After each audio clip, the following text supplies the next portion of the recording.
Hello everyone, welcome to 2-minute lessons. Let's try to use some more connectors in our writing.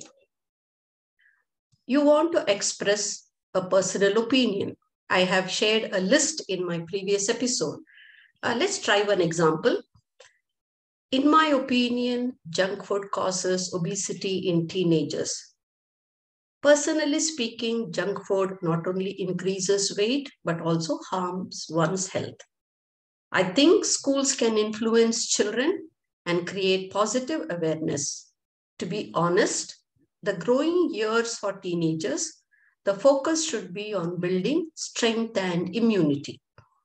As far as I'm concerned, health and well-being comes before everything.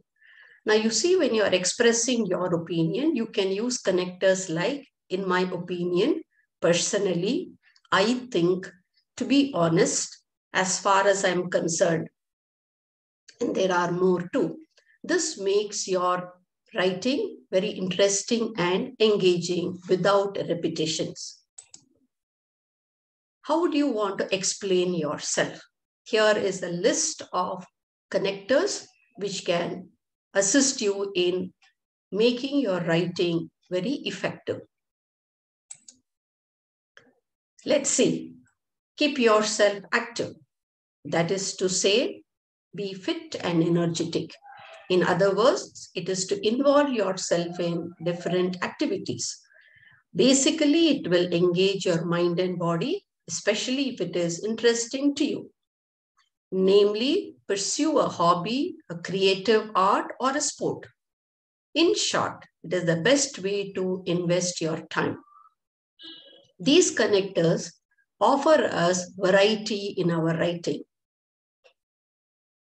In other words, that is to say, basically, specially, all these connectors assist you to explain yourself differently, and make your writing very engaging and interesting. Now, some more connectors for exemplification you can use, for example, or for instance, if you want to express facts, actually, as a matter of fact, you want to talk about contrast, then instead or nevertheless is good. Yes, friends, 2-minute lessons is coming up with science lessons very soon. Watch the space and continue with your writing efforts and keep enjoying.